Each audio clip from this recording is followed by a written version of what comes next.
Eu sou Pablo Miranda. E eu sou Marcelo Barros. E pessoal, eu estou tentando ficar craque naqueles recadinhos. Então, se você ainda não está inscrito no canal, não ativou o sininho das notificações e não se inscreveu no canal oficial no Instagram, agora é um bom momento para fazer isso. Dá o pause, vai lá, se inscreve e volta, porque depois nós vamos ter um papo genial com a nossa convidada do dia, né, Pablo? Bom, gente, hoje aqui nós estamos com a Cris Lobo. Cris, muito obrigada por vir aqui bater esse papo com a gente. Prazer é meu, obrigada. Bom, a Cris Lobo, ela é produtora de audiovisual, correto, Cris? Isso. E eu vou já começar introduzindo tá errado, né? Não posso falar Pode isso. introduzir nesse caso. Introduzindo a maior parte de carreira da Cris, que foi na MTV, certo? Certo. Então, Cris, eu sei que você ficou por volta de uns 20 anos, né, na MTV, desde a fundação.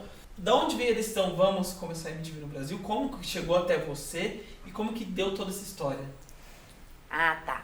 Então vamos lá. História. Essa história é longa, é a história que eu mais gosto. Enfim, foi uma carreira delícia lá na MTV, passei muitos anos, né? A MTV, na verdade, um dos filhos do Roberto Tivita, que era o publisher, o dono da editora Abril, na época, né? Que publica até hoje a Veja e tal, eles não são mais donos, mas enfim. Um dos filhos conhecia a MTV dos Estados Unidos, tinha estudado nos Estados Unidos e achava que estava na hora de ter um canal daquele tipo ali no Brasil. E daí montou uma equipe e tal. E eu conhecia várias das pessoas, como eu era bem jovem, quase recém-formada na época, eu conhecia muitas das pessoas que estavam sendo contratadas, né? Porque a ideia era ter uma equipe jovem. Então eu conhecia o Rogério Galo, que hoje está na Bandeirantes, até hoje um nome forte aí do audiovisual, e que era o chefe, não lembro os cargos direito, porque isso foi mudando, diretor musical, diretor geral, uma coisa assim. E eu conhecia também, socialmente, o Zeca Camargo, que hoje também, por acaso, está na Band, muitos anos de Globo, e que, no fim, foi quem me contratou como repórter. O Zeca me chamou, é engraçado, né? Faz muito tempo isso, né, gente? No túnel do tempo. Naquela época, não era tão comum, por incrível que pareça, que as pessoas fossem fluentes em inglês, né? Hoje, com a internet, eu vejo que os meus alunos, todo mundo, é muito mais comum que as pessoas sejam fluentes em inglês. Só que naquela época não era exatamente assim. Então, eu tinha esse diferencial, digamos assim, que além de eu ser formada em jornalismo, gostar muito de música e tal, eu falava inglês. Aí, bom, ele me contratou. A estruturação da MTV foi o seguinte...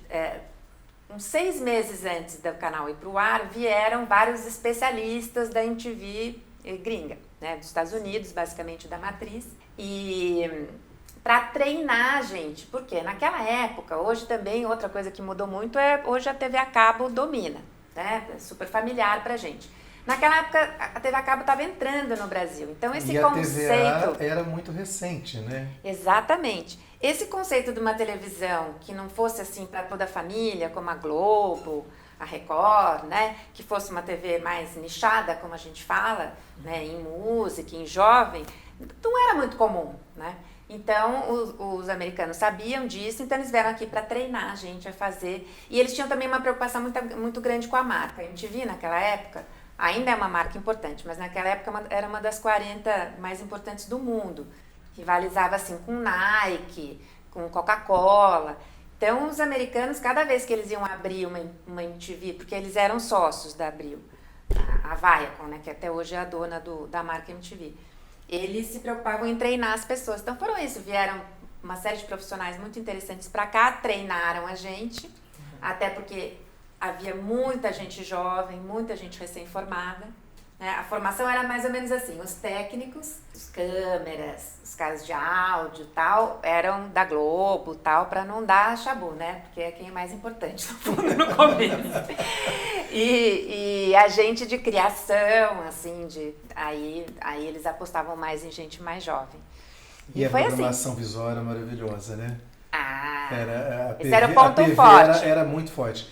Eu lembro, eu vou te contar uma história do meu passado, Pablo não era nem nascido, mas eu também, tendo ido aos Estados Unidos e conhecendo a MTV, a gente fez uma campanha para escrever para a MTV americana pedindo que houvesse no Brasil. E eu recebi uma carta de lá, veja, eu sou do interior de Minas. Não é culpa sua, que ótimo. Eu sou do interior de Minas, então isso para mim era uma coisa diferentíssima. Eu recebi uma carta que veio dos Estados Unidos que anunciou que a MTV Brasil estrearia na data X num canal exclusivo da TVA, que era a TV a cabo do Grupo Abril.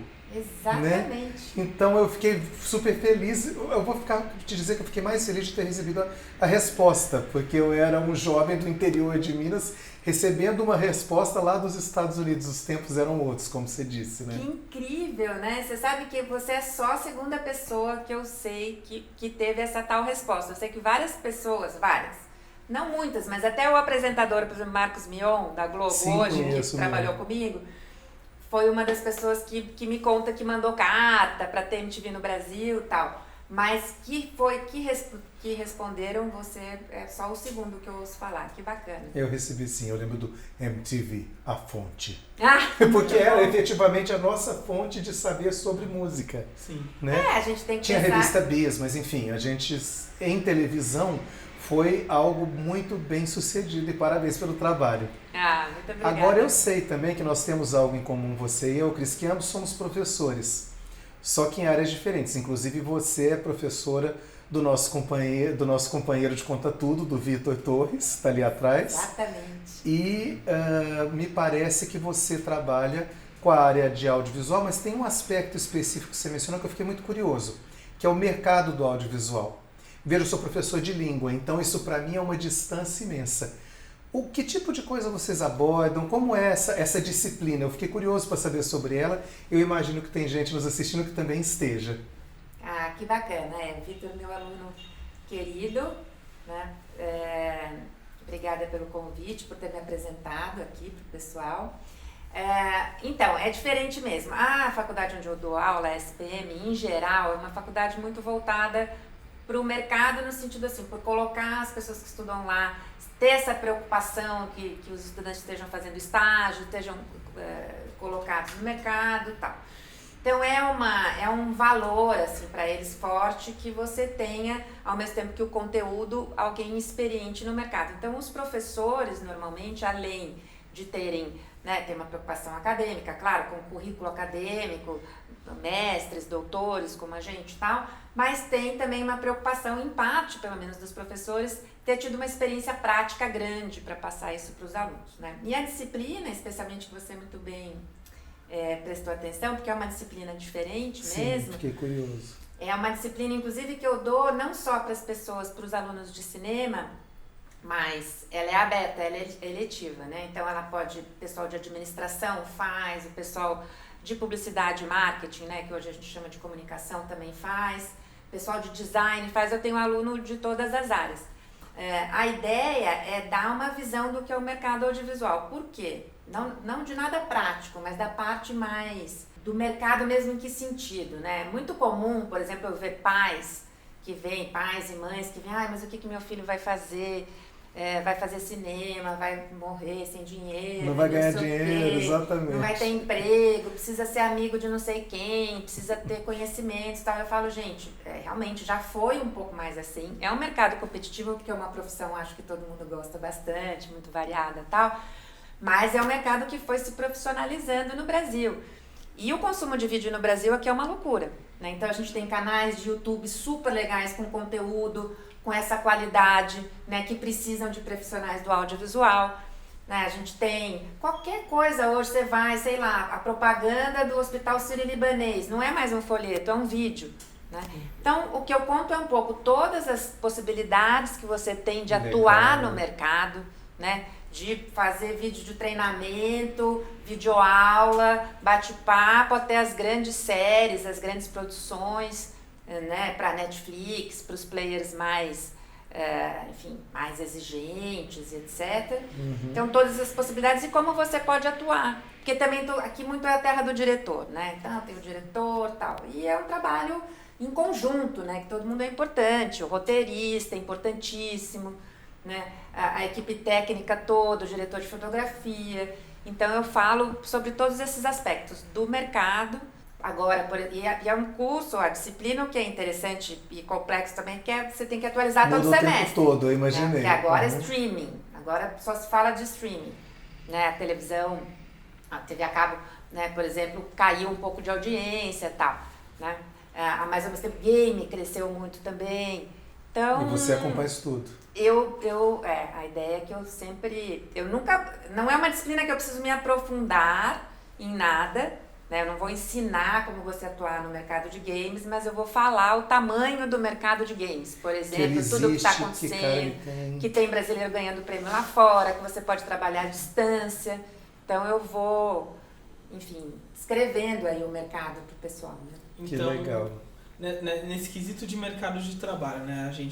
Você comentou que já foi muito mais acirrado, né? Já foi muito mais difícil, nichado, até porque antigamente os meios eram menores, que seria a televisão, e atualmente com as plataformas de streaming, YouTube e TV em diversos tipos, é algo mais amplo. E aí dá pra dizer que tem emprego pra todo mundo? Dá pra entrar tranquilo? Tipo, pode estudar que você vai conseguir emprego, que você tem o seu espacinho ali? Ou é mais difícil ainda? Boa pergunta. Olha, mesmo. É assim, eu acho que se você quer muito e gosta muito, você vai arrumar emprego. Inclusive, por incrível que pareça, outro dia eu ouvi até uma grande profissional que eu gosto muito, chama Rita Moraes. Ela é irmã daquela atriz Alice Braga e elas têm uma produtora. Sim. E ela estava falando que o que falta é o que eles chamam de equipe A. O que acontece? Aqui a gente tem um pouco essa mania brasileira de aprender assim meio na prática tal, e não estudar muito, né? Não se aprofundar, seja tecnicamente, não estou falando uma coisa só cabeça, né? Então, o que ela fala é que faltam equipes A, muito no áudio. Ninguém quer fazer áudio, todo mundo acha que áudio é fácil, né? Então, todo mundo quer ser só diretor. Pra você, Well. Exatamente. Não é fácil, né? Todo mundo quer ser diretor. Se todo mundo quiser ser diretor, não dá. É como meu marido, que é guitarrista, que ele fala que todo mundo quer ser guitarrista, né? Mas se você for tecladista, você provavelmente vai ter mais chance. Então, aqui é isso. Se todo mundo quiser ser diretor, não tem espaço para diretor, mas você pode ser figurinista, você pode ser diretor de arte.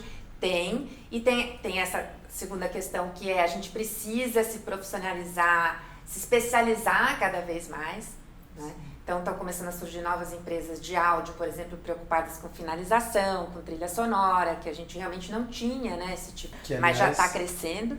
Desculpa te cortar, mas aliás, o cinema brasileiro era reconhecidamente ruim quando entrava na questão de trilha sonora e áudio. Exato. Né? Interessante que você use esse exemplo, que é algo que a gente vê que vem crescendo. Recentemente eu assisti, nem sei se você assistiu, a gente conversou sobre isso, Medida Provisória, dirigido pelo Lázaro Ramos. Você assistiu? Não assisti.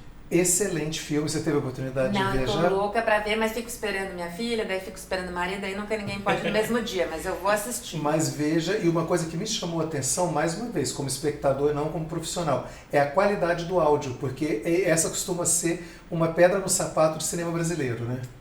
O que especialistas dizem também, que a gente não sabe, eu mesma que era do mercado não sabia, é que existe uma questão também das salas de exibição. Faz e sentido. Também que o som das salas de exibição, né? Porque é como eu que trabalhei muito com música, tem a captação do áudio para TV e tem o áudio para o show ali, que é outra coisa, o PA e tal. Então parece que tinha as duas questões. Mas enfim, sim, a gente evoluiu pra caramba e tem muito espaço, por exemplo, nessas outras funções do audiovisual. Que não é do diretor, né? E tem só uma coisa também, daí não é puxando a sardinha pra minha faculdade, mas é um pouquinho, que façam as faculdades que tem uma parte prática. A SPM é conhecida, tem estúdio, tem técnicos super legais que ajudam os alunos, tal. Escolha uma faculdade, não precisa ser essa, embora eu ache a minha melhor, claro, porque eu dou aula lá, mas escolha uma faculdade que olhe também pro lado prático. De aplicação, né? Porque aí é mais fácil de você se posicionar no mercado. Então eu percebo que, pelo que você falou, para ter mais chances o profissional, nessa preparação para ser um profissional, quanto mais ele se lapidar para melhor encaixar nas tarefas, mais chances ele tem, né? Porque como você falou, a gente tinha muito tipo, não, eu sei o grosso, que eu vou lá, me viro, vou e faço. Mas hoje em dia as empresas, pelo que eu percebo, até no meu ramo, que é a parte de administração, eu trabalho em banco, né? Quanto mais lapidado, soft skills que você conseguir, mais chances você tem, porque é uma pequena coisa, traz uma metodologia diferente que faz um processo rodar melhor, já, poxa, aquele ali é diferente. Então, acho que isso acarreta muito numa maior chance, né? Exatamente. Você ainda falou de administração. Eu, na verdade, eu sou produtora e meu foco sempre foi gestão, formar equipe. Eu sou boa de matemática, então eu também lido com números, orçamento, manter o orçamento no trilho. Exatamente. Por isso acho que eu me dei bem no mercado, porque era raro, né? Uma profissional que conhecesse assim, um pouco da criação, né? E também um pouco de números, por exemplo. Né? Mas é exatamente o que você falou, audiovisual é um processo caro, né? Depende aqui, para esse bate-papo acontecer bonito assim, tem que ter pelo menos 4 pessoas atrás das câmeras, né? Sim. No mínimo. Então, boas, né? 4 pessoas boas. Então, senão precisa mais. Eu não acredito.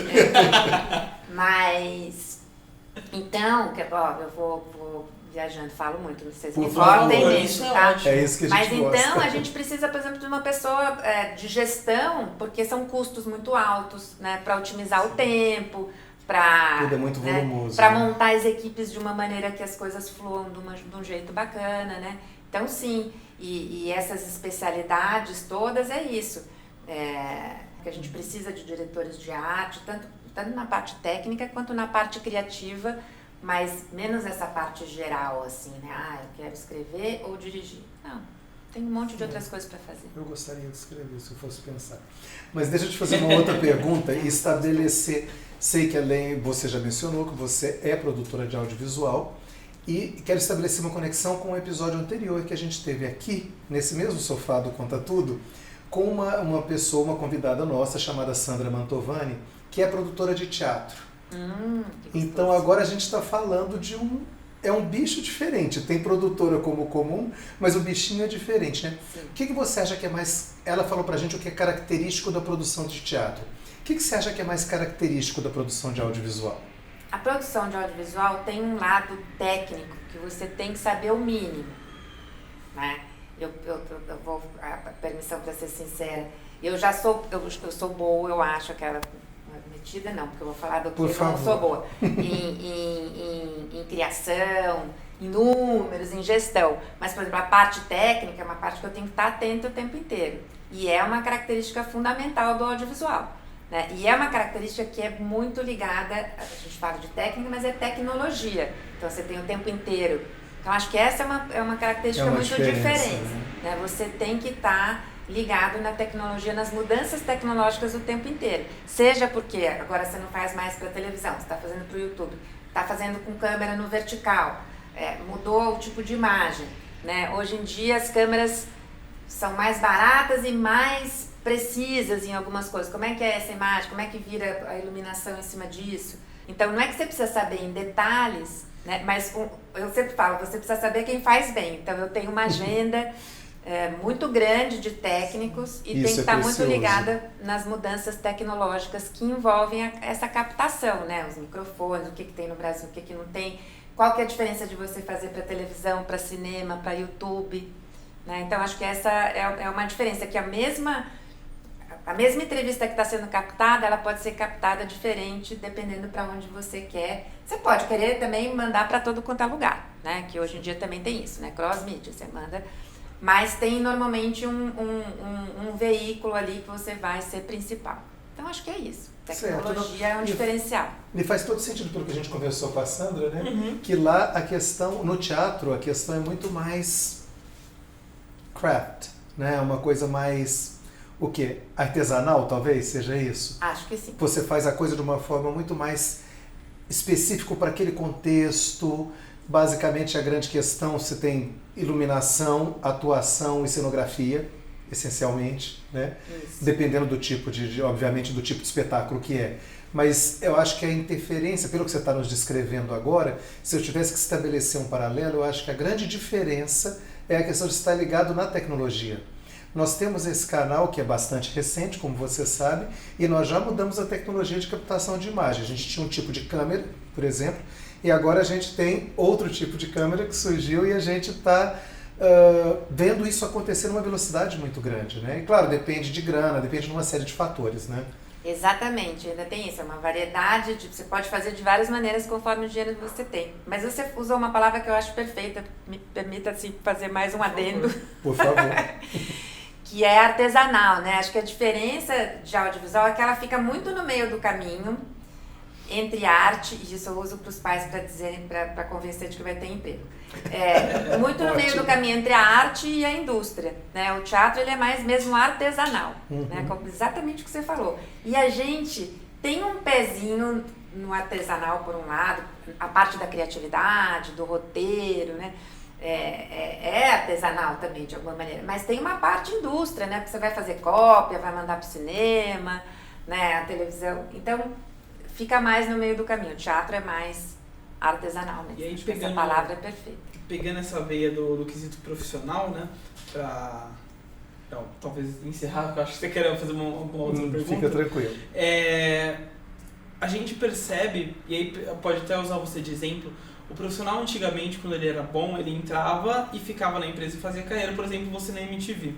Hoje, pelo menos na minha área, pegando talvez a área de engenharia também, o profissional, quando ele é bom, ele entra na empresa, ele sabe que ele é bom, mas queremos você aqui. E o cara vai. Se ele não tá feliz com aquilo, não mudou com a cultura da empresa, tchau, não quero. Não.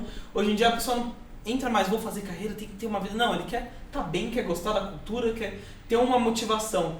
Na parte de audiovisual, você acha que essa mudança também ainda já é clara, ou a galera ainda gosta de entrar e fazer uma carreira? Como que tá tudo isso? Isso, você tem? Perfeito. Não, mudou completamente. Na minha época era isso. Eu, na verdade, além de tudo, eu tive sorte, acho que de estar na hora certa. Era realmente um grupo de pessoas incrível, tanto que até hoje está todo mundo aí no audiovisual, mandando super bem, os apresentadores, o pessoal atrás das câmeras e tal. Então eu fiquei lá muito feliz esse tempo todo. Mas hoje em dia é zero comum. Eu não indico para os meus alunos ficarem 20 anos em lugar nenhum, nem na Globo.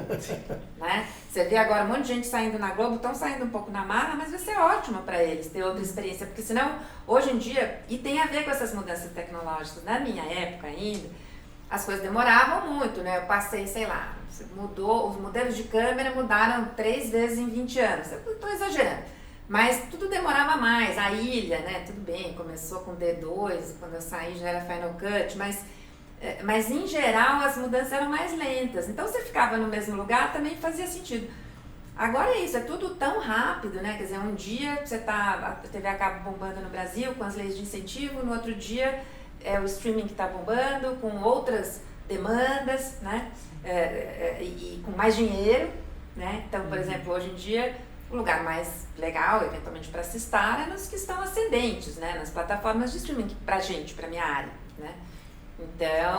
Então você tem toda a razão. A ideia hoje, eu falo, fica 2, 3 anos num lugar e experimenta outra coisa, né? E é o que os profissionais de audiovisual fazem hoje em dia. A não ser que você seja o dono da produtora, né? Que você tenha o seu negócio. Né? Mas senão eles mudam muito e eu aconselho a mudar mesmo.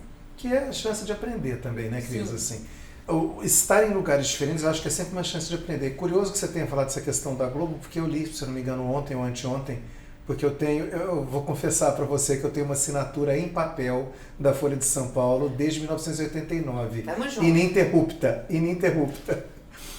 Quando alguém me liga, né, eu falo, deixa eu te contar uma coisa, minha assinatura é mais velha do que você que está me ligando. Mas enfim, isso tudo para te contar que eu li na Folha que a Globo tomou uma decisão histórica, se não me engano, ontem ou anteontem, de liberar a exclusividade de todos os seus colaboradores, inclusive as grandes estrelas. Então, se tem uma demonstração de que os tempos mudaram, é algo assim, né? Porque antigamente, vamos usar o exemplo do Lima Duarte, que já está aposentado, mas ele era exclusivo da Globo e não podia nem fazer aparições em outras emissoras, em outros canais. E agora a Vênus Platinada do Jardim Botânico, a Rede Globo, vai lá e fala, olha, podem trabalhar com outros projetos. Inclusive porque, e isso já é uma interpretação minha, não é da Globo, era inevitável que eles estão perdendo gente muito boa que está interessado, por exemplo, no streaming, num projeto com a Amazon, num projeto com a Netflix, por exemplo. Né? Exato. Então acho que isso ilustra o que vocês diziam, né? Isso mesmo. E eu acho que isso é interessante. Perdão, pode falar? Não, só ia falar, sim, ilustra mesmo. E eu acho que essa parte que você falou é interessante porque antigamente, por exemplo, você usou o exemplo do Lima Duarte, né? Não, eu gosto muito do Lima Duarte, só encontro na Globo. Então é Globo, Globo, Globo. Agora eu acho que com essa liberação dos atores, e também pela globalização, você fala, putz, esse cara fez aquele filme na Netflix, ele é muito bom, vou ver esse programa da Globo que ele tá. Então acho que hoje em dia a gente seguia muito mais pelos outros trabalhos e oportunidades, e a emissora pode acabar ganhando nessa oportunidade dele ter feito isso. Tem né? razão, é o cross-media que a Cris falou mais cedo. Né? Voltando ao exemplo que eu usei para outro fim do medida provisória, é o Lázaro Ramos, que está envolvido ao mesmo tempo com 3, 4, 5 projetos em instituições diferentes e eles se retroalimentam. Né? Exatamente. O que é muito interessante. Já estamos aprendendo um pouco de mercado com você. Olha que legal. Ótimo, gente. Estão super atualizados. Mas tem um outro caminho que eu quero... Que é bastante comum aqui de nós do Conta Tudo, que eu quero te perguntar, que é o seguinte. Normalmente, em papos como esse, a gente fala das coisas legais e tá tudo certo. Mas a gente quer saber também dos perrengues. Então, quer dizer, na sua carreira longa como produtora, você, e enfim, em outras áreas, inclusive na acadêmica, você deve ter enfrentado situações assim, no mínimo divertidas. Alguma que você possa compartilhar com a gente, que te venha à mente, assim? Gente, você sabe que eu tava vindo pra cá, como eu tenho memória ruim, e eu tava tentando pensar, mas eu achei que vocês iam pensar nas boas. Então eu pensei nas boas. Mas eu vou em coisas boas. Então, mais perrengue. Olha, quando a gente trabalha com audiovisual... Só tem perrengue. Tem muito perrengue porque você trabalha primeiro com uma variedade de pessoas e assuntos absoluta, né? E você tem, então, tem muitos imprevistos, né? Primeiro, assim, aqui a gente está numa situação sob controle, dentro e tal. Assim, várias vezes eu tive muitos perrengues de estar gravando... na transmissão ao vivo, que também faz toda a diferença. Bom, exatamente o que eu ia falar. Tem duas coisas que são problemas que dá direto, né? Você está gravando em externa, por exemplo, eu fiz muita temporada de verão, gravando fora... E daí chove, e atrasa tudo, e é uma complicação. A história toda. E daí atrasa, e etc. E a agenda das pessoas. Agora, o que é mais interessante mesmo é o ao vivo. Que, na verdade, ao mesmo tempo é tenso, dá muita coisa errada, mas eu gosto bastante. Né? Porque dá uma adrenalina também. E é uma coisa assim também, você faz o melhor que você pode. Se dá errado, no dia seguinte, acabou, passou, você parte para outra. Não é aquele trabalho que você fica remoendo, melhorando. Parece que, né, sempre eu sou perfeccionista, nunca acaba. Nunca chega ao ponto que você quer. Tem uma história engraçada que é clássica e que é da MTV, não é muito minha, porque eu adoro brincar e contar que era foi um dos únicos premiações que eu não estava presente, que eu estava em licença maternidade assistindo. Mas que eu fiquei super nervosa. A gente tinha conseguido um maravilhoso convidado internacional, David Byrne, que é de uma... Olha, que legal. Que era de uma banda Talking Heads e tal. E hoje tem uma carreira solo na Broadway, incrível e tal, enfim. Ele estava ali, amigo do Caetano Veloso. O Caetano convidou o David Byrne para fazer uma participação com ele numa apresentação, nessa premiação que a gente tinha, o VMB, Video Music Brasil. Até hoje a MTV tem uma premiação, mas chama outra coisa, acho que é Miau, né? Mas mais ou menos na mesma linha, assim, só que a gente era mais focado em música, mesmo videoclipe e tal. E deu um problema de áudio, enfim, sumiu a voz do David Byrne mesmo, e o Caetano teve um ataque e tal. E daí a gente, no ataque, ele tinha toda a razão, ele ficou morrendo de vergonha, porque ele tinha convencido o David Byrne, que devia até, sei lá, eu tava em licença maternidade, não sei dia, devia estar de férias. Você não conhece os bastidores. Mas a gente fez uma coisa, o pessoal que tava lá na época, da MTV, fez uma brincadeira, assumiu o erro e fez um promo com a gente brinca, que é, enfim... assumindo o erro e rodou no ar no dia seguinte, um videozinho curto, né? Porque o Caetano fala assim, MTV, bota essa porcaria pra funcionar, sei lá, ele fica nervoso e fala uma coisa assim, bem... E isso virou um promo. Isso virou um promo, assim, que legal. Tipo, assumindo que, foi mal, tal, mas acontece.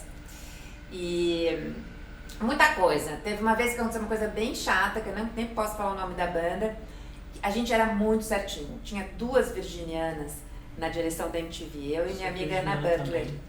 Na hora que você falou perfeccionista, eu falei, não captei. Pessoa maníaca, né? Adoro. Então a gente era pra muito mim, certinho. Toque é a melhor coisa que pode acontecer com o ser humano. Obviamente eu tô brincando, mas no sentido do excesso de organização, mas digamos... Exato. E daí uma vez a gente teve um erro, agora é muita gente envolvida, né? Sim. Muitas vezes você tem assim 90 pessoas numa produção e tal. Então não ter erro é praticamente um milagre, gente. Exatamente. E que seja por falta de atenção, muito por falta de comunicação, que é o que a gente fala, né? Terra de Ferreira, espeto de pau. Né? Você está fazendo comunicação e as pessoas não se falam, né? Então teve uma coisa que a gente deixou, você podia mandar o videoclipe para competir no melhor do ano até meio-dia, até às 0 horas do dia tal. E era 0 horas do dia seguinte. Sabe esse negócio de 0 horas que você Sim. pede avião e tal? É um dia que tá 0 horas de trás ou da frente, né? 0 horas da plano.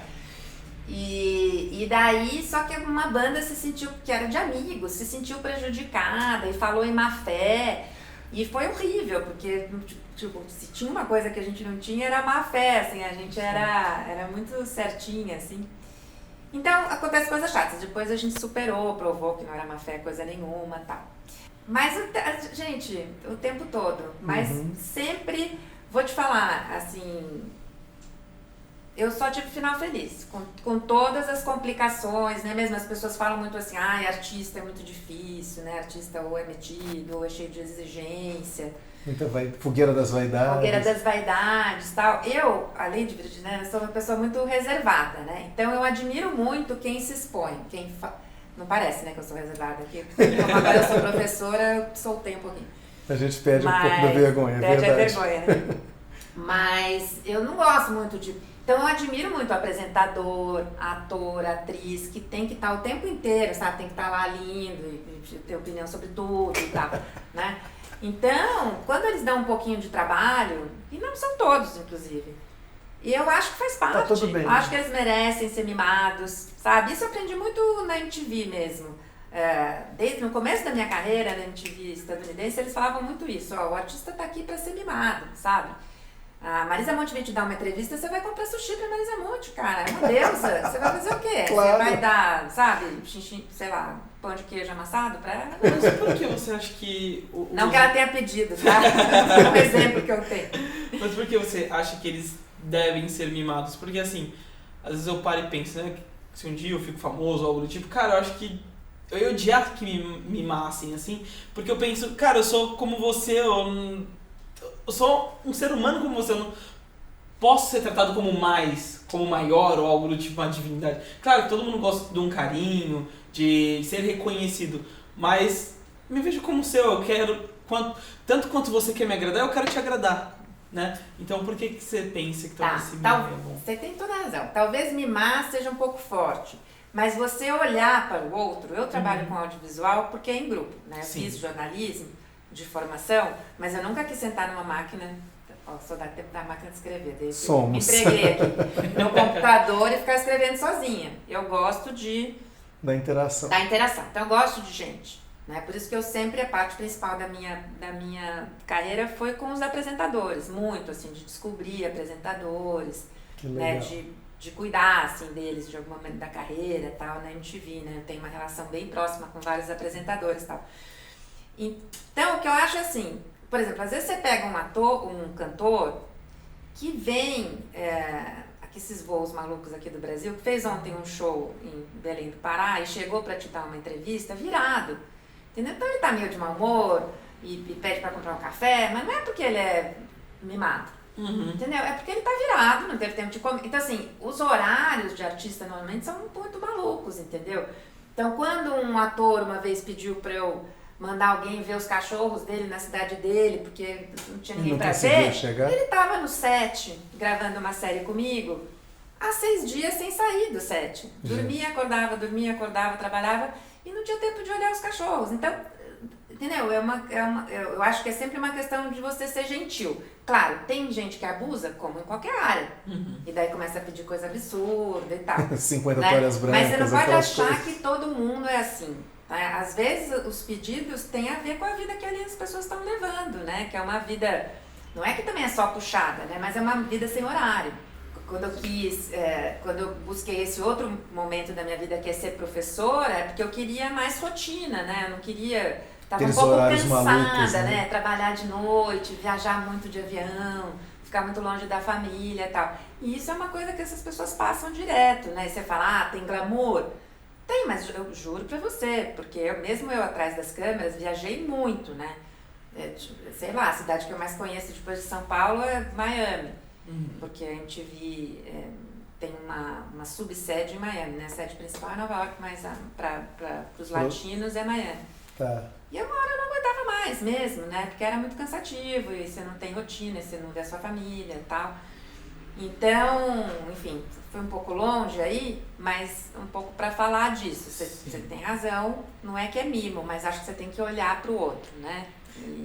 Correndo o risco de escorregar para os clichês do Instagram, uma questãozinha de empatia, né? Quer dizer, o cara tá aqui 6 dias no set, passando a noite aqui, o cachorro tá lá passando fome, vamos dar uma força, né? Exatamente. Mas é porque eu acho, agora voltando a sua fazendo uma conexão disso com a sua formação, também tem a ver com o jeito que os meios de comunicação, a imprensa, a mídia, o nome que você queira dar, retrata as coisas, né? A gente falava, tem um episódio nosso do Entre Nozes, que a gente fala de Star Trek, Star Wars. E eu participei de um filme, acho que eu também nunca te contei isso. Não. Eu participei de um filme, um documentário sobre fãs de Star Trek, chama Trekkies. Aí teve o Trekkies, foi filmado nos Estados Unidos, e a filha do Bing Crosby, a Denise Crosby, veio ao Brasil e a alguns outros países para mostrar os fãs de Star Trek em outros países. Passou na mostra de cinema e tudo, e eu tô lá nesse filme. E eu falo uma frase, né, uma participação de 3 segundos. E aí depois eu fui ver o filme, tem o DVD aqui, e a grande questão é ver que o corte que eles fizeram foi praticamente só das aberrações. Dos caras que fazem, sei lá, cirurgia plástica para ficar parecendo com um personagem de Star Trek. Veja, eu sou um fã há décadas. A minha mãe, o primeiro filme que ela me levou para ver no cinema foi o filme de Jornada nas Estrelas. Então, eu me considero um fã razoável, sabe? Gosto das séries e tudo. Mas não me considero um freak show, sabe? Aquela coisa da aberração, do diferente. Qual é a conexão disso com o que você está falando? Os atores ou os artistas que pedem as 50 toalhas brancas e fazem todas aquelas exigências são os que são mais retratados. Aí os outros são vistos como se fossem vaidosos como esses. Faz sentido o que eu estou te falando ou viajei demais? Não, faz perfeitamente sentido. Gente, eu tenho amigos nessa área normal, né? Que viraram celebridades, começaram junto comigo e tal. Pessoas absolutamente normais. Às vezes você chega, uma vez eu fui acompanhar uma amiga na gravação de uma novela da Globo, que eu nunca trabalhei na Globo e tinha curiosidade, né? Todo mundo tem curiosidade de conhecer o Projac e tal. Enfim, eu acabei até indo uma vez ser jurada do Emmy Internacional lá no Projac. Mas as gravações mesmo eu nunca tinha visto. E daí fui lá com uma amiga, que era a protagonista da novela e tal. Aí quando você vê, na última hora tem uma caixa cheia de brinco, esquecendo qual que é o brinco da Malu.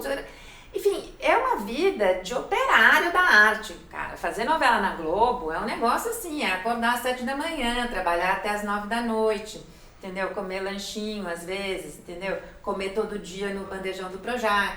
Então, é exatamente isso. Ninguém mostra isso. Por que você vai mostrar isso? A pessoa bacana que chega no horário, né? Aí contra meus próprios colegas, né? Você tem que mostrar o cara que é fora da curva. Né? E daí, só que as pessoas poderiam ver isso e ter o bom senso de pensar, esse cara é fora da curva, né? Não é todo mundo assim. Mas daí já acha que todo mundo é metido. Ah, fulano não me cumprimentou. Gente, ele conhece 493 pessoas por dia.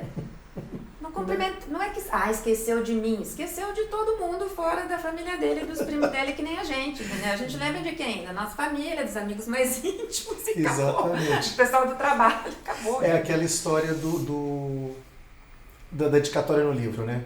Eu tenho amigos escritores e um deles, inclusive, estará conosco aqui no futuro breve. E aí tem aquela história de pôr o post-it com o nome da pessoa. Aí você fala, gente, mas ele me conhece. Nessa hora a gente esquece o nome da mãe. Então faça o favor de colocar o nome e não reclamar, né? Porque é muita gente, é exatamente isso que você está falando. Mas você usou uma expressão que eu adorei.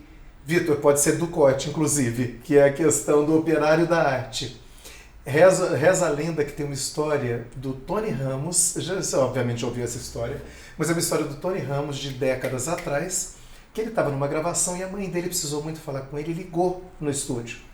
Telefone fixo, estou falando de décadas atrás.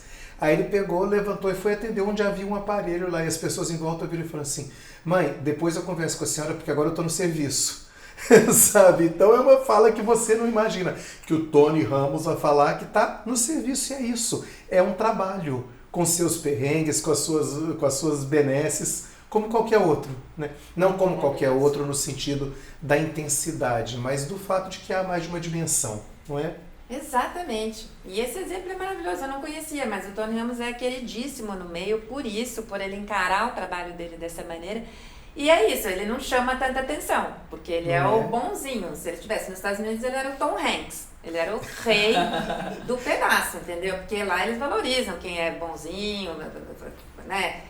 Participa de tudo, não reclama e chega na hora, etc. Aqui, às vezes, a gente parece que prefere mais a polêmica, né? Mas... É verdade. Falando em polêmica, eu quero te fazer uma pergunta polêmica. Depois eu juro que eu passo a palavra para você. Mas eu quero te fazer uma pergunta polêmica que você já falou, nós falamos, você e eu, ao longo desse caminho. O Pablo já falou também, que as coisas estão mudando, que hoje não é mais quando a gente ficava 20 anos numa empresa. Eu fiquei 19 em uma e mais 14 na outra. Então, as coisas vão mudando também nisso. Minha pergunta é, como professora de mercado audiovisual, para onde você acha que vai? Claro que pode ser que amanhã surja uma coisa que nenhum de nós aqui saiba, mas com as informações que você sabe hoje, para onde vai? E eu vou te falar qual é o contexto da minha pergunta, ou a origem da minha pergunta. Eu trabalho com livro. Eu escrevo livro didático, eu agora trabalho numa editora. Então, assim, eu já ouvi o pessoal assassinar o meio livro não sei quantas vezes. Quer dizer, Gutenberg inventou a impressão móvel em 1450. Acho que em 1451 já começaram a falar que o livro ia ser substituído. E ele está aí, há mais de meio século. E aí você vê, isso vai matar aquilo, o videocassete vai matar o cinema, a televisão vai matar o rádio, a internet vai matar a TV, e está todo mundo aí convivendo de uma forma ou de outra. Feito esse preâmbulo, minha pergunta para você é, você acha que as coisas continuarão convivendo assim? Você acha que a TV está realmente destinada à decadência, como alguns dizem? Para onde você acha que vai o mercado audiovisual? Eu discordo. Primeiro, eu acho que eu varia, assim, discordo. Concordo com tudo que você está falando, que as coisas mudam e para serem muito parecidas no final. Quando elas começam a mudar, fica todo mundo atacado. Ai, meu Deus, está mudando, vai acabar. Agora é o metaverso, né? O metaverso vai acabar com tudo. No fim, as coisas, elas se encaixam, às vezes, claro, em proporções diferentes. Do que eu estou falando? De duas coisas básicas. Primeiro, que muda muito conforme o país. Né? Eu que tive a oportunidade de trabalhar num grupo internacional, né? Eu sabia, a mesma MTV era muito diferente na Itália, na Rússia, onde quer que fosse. Né?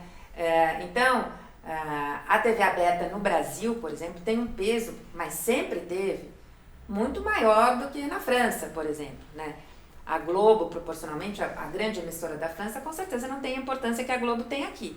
Né? E a Globo tem um negócio da tecnologia, que eles chegam até, o famoso do Iapoca ao Chuí, chegam mesmo, que tem lugar que não tem uma internet boa como tem a transmissão da Rede Globo. Então aqui vai demorar muito mais para o streaming ter o alcance que uma Globo tem.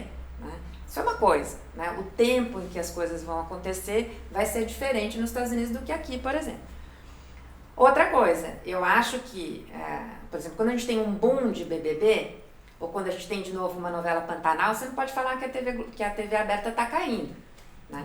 Eu acho que tem uns acertos que a TV aberta precisa fazer de conteúdo. Né? Ela tem que apostar no que ela é diferente dos outros. Né? Então, por exemplo, o ao vivo ainda é uma característica mais comum, bem mais comum na TV aberta. E ainda chama muita atenção, muito ligada à questão das redes sociais. Né? Então, eu tenho muito aluno, por exemplo, que começou a assistir novela porque sentava para esperar o BBB na terça-feira, e daí estava lá, passando aquele amor de mãe, e eles não gostavam, mas começaram a assistir, né, e voltaram. E agora eu tenho um monte de aluno assistindo Pantanal. Né? Quer dizer, quando você acerta um conteúdo à plataforma, por isso que eu falo que é diferente, né? E cinema, por exemplo, certamente menos gente como nós vai ao cinema. A gente foi ficando preguiçoso, acostumou com o streaming na pandemia.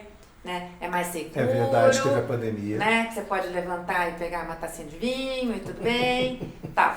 Então, filmes que a gente fala, o que a gente imagina? Filmes só para adulto, né, vão começar a ser assistidos no streaming. Né? Filmes para jovem, vai ao cinema numa questão social, vai para ir com a turma, vai para um date, é um namorado. Né? Claro que às vezes a gente também faz isso, mas é mais comum no jovem. Então esses filmes para jovem ou para toda a família, quer dizer, que pai que não espera chegar as férias, espera chegar o filme da Pixar para ter o que fazer com aquela criança nas férias. Isso não vai mudar. Então o cinema vai continuar a existir, a televisão aberta vai continuar a existir. A TV a cabo vai estar bem menor, mas é provável que continue a existir também. E o streaming, os canais de YouTube. O que você precisa entender é o que funciona mais, né, aonde. Então, uma novela, e isso a gente já reparava na MTV, assim, todo mundo cansou um pouco dessa linguagem muito corrida. Essa linguagem, ela existe, já existe no Instagram, já existe no YouTube. Né? Então, assim, aquele Pantanal. Se você tá com aquela televisão gigante, então você quer uma imagem linda, uma imagem lenta, um homem sem camisa. A Juma falando devagar. E tudo bem, acertar. Não é que é fácil acertar. Não estou minimizando o valor de quem teve essa ideia. Mas quando você acerta, você vê que tem alguns produtos. Você não vai querer ver Pantanal no celular, gente. Não vai. É muito lindo. Você que vai querer ver na televisão. E eu acho que a conclusão do que você falou agora, ou talvez a síntese do que você falou agora, para mim, eu achei, nunca tinha pensado por esse prisma, tinha visto por esse prisma, é a questão de que o produto que é mais adequado para que plataforma. Tá? De repente isso aqui numa televisão seja uma coisa sacal, não sei. Mas para você assistir no celular ou no computador, no YouTube, no seu intervalo do almoço, você vem e assiste um episódio do Conta Tudo. Né? Então, talvez olhar pelo produto e não olhar pela plataforma. Exato. Né? Isso talvez ajude. E lembrando também que a migração. Última Bienal que eu fui antes da Bienal do Livro, que eu fui antes da pandemia, os stands que tinham as maiores filas para autógrafo eram exatamente dos youtubers que viraram autores. Então, você vê que migra de uma tecnologia de agora para uma sesquicentenária, praticamente. Então, acho que essa questão do cross-media, que a gente já falou algumas vezes, exato. E agora o que você falou que me chamou a atenção, real, a adequação do produto mais do que determinar pelo produto e não pela plataforma. Eu gostei dessa história, né? Sim, não, interessante. Eu acho que também uma questão que você falou é tudo vai continuar existindo, só que eu acho que tudo que era uma proporção muito grande está começando a entrar, não sei se talvez seja a expressão mais feliz, mas entrar no equilíbrio. Cada coisa tem seu espaço e sua proporção, e tem mercado para tudo, né? Nada precisa ser aquela questão quadrada. E aí, uma em cada lugar. Só que eu vou retomando uma coisa que a Cris falou, e entender as velocidades. Né? Nós tem 5.560, 70 municípios no Brasil. Né? Exato. A Globo chega a eles, a internet não chega. O rádio pode chegar. O streaming não vai chegar porque a internet é ruim. E entender que são vários mundos, vários países. Então, é aquela questão de que nós estamos falando de várias realidades, vários contextos, todos os municípios, países diferentes com realidades diferentes. Eu acho que isso tem muito a ver. Mas você ia fazer uma pergunta, desculpa. Agora trocando um pouco a veia do assunto, né? A gente falou um pouco de música, Caetano e tudo mais. Aí eu vou te perguntar em algo muito específico, talvez você nem tenha resposta para isso, mas enfim. Eu sou muito fã do Michael Jackson, né? E aí falando daquele meme, eu vejo ele como uma divindade, assim. Eu queria falar, muito fã is an understatement. Ele é maluco pelo Michael Jackson. De fato, tem a roupa, eu mandei fazer a jaqueta de faz performance como o Michael Jackson, inclusive. Que legal. E aí, pegando essa parte do que você trabalhou no MTV e tal, o Michael, a gente sabe da importância dele pra música, ele, em especial ele foi o primeiro artista negro que teve um videoclipe, né, com Thriller na MTV, enfim, diversas premiações, muitas apresentações próprias pra MTV. E aí eu ia te perguntar, no Brasil, a partir do momento que começou a ser estruturada a MTV, consolidação, qual foi a importância dele aqui no Brasil? Eu sei que teve o clipe They Don't Care About Us, foi em 93 ou 96, que eu não lembro específico a data, sempre confundo com o show que ele veio fazer no Brasil. E saber se isso influenciou na consolidação da MTV no Brasil, como que foi toda essa questão, se você tem resposta para isso, eu não sei se talvez seja sua área. Só quero trazer uma coisa antes da Cris, que é para lembrar que na nossa época, antes da MTV, clipe do Michael Jackson estreava no Fantástico e eles anunciavam a semana inteira que ia estrear um clipe no Fantástico, Que né? agonia. Então, imagina como foi diferente ter o ambiente da MTV para ter o Michael Jackson. Desculpa interromper a sua resposta. Imagina, exato. Não, a gente tinha uma proximidade, eu era da área de produção, mas a gente tinha uma proximidade muito grande com a área artística e musical, né? Era tudo muito junto, né? A equipe da MTV era pequena e tal. Bem guerreira, assim, então a gente tinha uma... E como logo depois eu fui cuidar um pouco dessa parte mais de gestão, então eu tinha que saber essas coisas de estratégia e tal. O Michael, especialmente, já na consolidação sempre foi importante pela qualidade dos clipes, mas mais numa onda clássica, né? Porque nos anos 90 era a época do Guns N' Roses já, né? Por exemplo. O Michael Jackson sempre terá sua importância, estava mais nos clássicos, embora, claro, a gente foi fazer o making off até, outro dia eu estava vendo esse clipe do Don't Care About Us, é o clipe que eles fizeram na Bahia, né? Isso. Oh, minha memória. Foi na Bahia? Na verdade, acho que foi no Rio de Foi. Janeiro e veio o Olodum da Bahia, se eu não me engano. Ah, é o da Pode ser, tá Rocinha, vendo? né? Ah, é. Nossa, Foi exatamente. da Rocinha com o Olodum, é verdade, é isso. Tem uma O amiga cara minha especialista. que morava em Nova York, então via a MTV americana, foi ela que começa o clipe e ela fala, nós queremos você, Michael, sei lá, que é uma amiga minha, Angélica, que trabalhou muitos anos, sócia do Manhattan Connection. Mas enfim, já era mais uma coisa, assim, o que era o olho do furacão pra gente era o Guns N' Roses. Eu lembro que também as pessoas falavam assim, deve ter alguma treta, porque o Guns N' Roses está todo dia no primeiro lugar. E não era, a gente tinha uma quantidade de votos no disque absurda. Então eu lembro bem que uma das coisas que a gente tinha que administrar era ter que passar mais videoclipes brasileiros, quando você tinha de vez em quando essas manias, como foi o Guns no começo dos anos 90. Tem razão, Né? foi mesmo. Uma música atrás da outra, Sweet Child of Mine, não sei o que, não sei o que, não sei o que.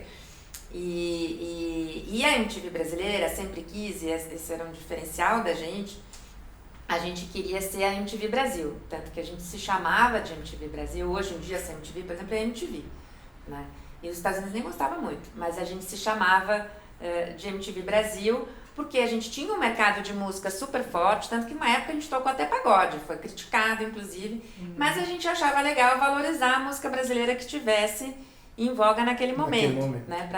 Então assim, sim, o Michael e outras figuras importantes da música foram importantes, ele uma das grandes, mas a gente tentava puxar um pouco a sardinha para a música brasileira, para o videoclipe brasileiro. Começaram a produzir mais videoclipes depois da presença da MTV aqui, né? Nem tinha muito esse mercado de videoclipe e tal. Dá pra fazer sentido, né, de ter um videoclipe, né, onde passar. Exatamente.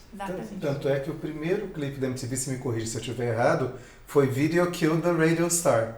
Não foi esse? Exatamente. Porque foi a estreia da MTV, porque era uma ironia com a própria ideia da chegada da MTV, né? Video Killed the Radio Star. Exato. Né? E a gente pôs a da Marina Lima também cantando Garota de Ipanema, que a gente fez, Olha que legal. pediu. Marina Lima era uma cantora que na época estava super em alta, ainda tá, maravilhosa. E a gente fez um clipe especial dela cantando Garota de Ipanema, fazer uma ponte com os gringos também. Então foram as duas coisas. Que legal. E esse papo todo me lembra, eu peguei um finalzinho, acho que de quando ainda fazia mais sucesso a MTV, que era 2008 a 2010, ali onde a internet ainda não era muito forte, e isso da parte da TV aberta, e eu lembro que eu chegava da escola, sei lá, umas 6 da tarde, tinha o programa que ia passando nos videoclipes, né, top 10 ao top 1, né, e eu tenho essa lembrança, né, agora vamos pro vídeo mais votado, não sei o quê, e hoje eu paro pra olhar agora com o YouTube e falo, que agonia! Você tem que esperar e torcer para que seu vídeo favorito seja votado. Cara, eu pego o clipe do Michael Jackson ao vivo ali e fico vendo horas e horas, eu não poderia fazer isso. Que agonia. Thriller. O que eu sei hoje eu não poderia aprender. Que agonia. Até pra você ter uma ideia, a gente ficava na rádio esperando a música, com o dedo no pause do gravador para gravar a fita, né? A famosa fita que a gente fazia com o que tocava na rádio. Mas hoje os tempos são diferentes, o que nos permite, já caminhando para o nosso final, infelizmente, Cris, nos permite fazer esse canal aqui e ter papos tão gostosos quanto esse que a gente teve com você hoje. Então, para a gente terminar, pergunta típica que a gente faz para o professor. Se você tiver que dar um conselho breve para quem está nos assistindo e quer entrar no mercado audiovisual, o que você diria para o nosso público? Tá. Eu diria que você precisa assistir muita coisa, não só o que você gosta. Você precisa conhecer de tudo. Você gosta de reality show? Assiste também cinema brasileiro. Você gosta de cinema brasileiro? Assiste também televisão. Né? Navegue no YouTube, descubra o TikTok. Né? Você não pode ficar muito preso no começo da sua carreira a nenhuma linguagem, porque é o que você gosta mais. Você precisa conhecer tudo. Excelente conselho. Serve para muita coisa na vida, não só para isso. Exatamente. Né? Eu pensei que podia ser um pouco genérico, mas... Foi excelente. Cris, obrigado pela sua presença, por esse papo delicioso, por ter compartilhado o seu tempo conosco. E eu quero agradecer a sua generosidade, porque a gente sabe, se deslocar até aqui, o seu tempo, contar todas as suas histórias para a gente é um sinal de muita generosidade. Então a gente te agradece muito pela presença e a casa é sempre sua. Cris, obrigado de verdade. Eu faço das palavras do Marcelo as minhas e assim, foi um papo super enriquecedor. Bom, a gente está começando nesse meio aqui, tudo bem que a gente está como apresentadores, mas eu gosto muito de saber como funciona por trás das câmeras, tanto que até o Ken eu pergunto, cara, mas como funciona essa questão da imagem aqui e na edição é difícil, então é algo que eu acho muito mágico, né? E se não é todo esse quesito, essa magia não sai, né? É como se fosse o Harry Potter sem varinha. Adorei. Boa referência. Adorei. Então, muito obrigado de verdade, foi excelente. Sempre que você quiser voltar, o sofá A casa é aqui. sua, o sofá é seu. É isso. Muito obrigada, gente. Foi uma delícia o papo, viu? A gente Obrigado. agradece. Recadinhos no coração? Bom, gente, vocês já sabem, né? Deixa o like, se inscreve, ativa o sininho, comenta aí se vocês gostaram, o que vocês acham que a gente pode fazer diferente para as próximas entrevistas. E entrevistas não gosto desse termo, para os próximos bate-papos, tá? E não esqueça de seguir a gente no Instagram e compartilha o vídeo com a galera, tá bom, gente? Isso ajuda pra caramba, tá certo? Um beijo pra vocês e até a próxima. Até a próxima.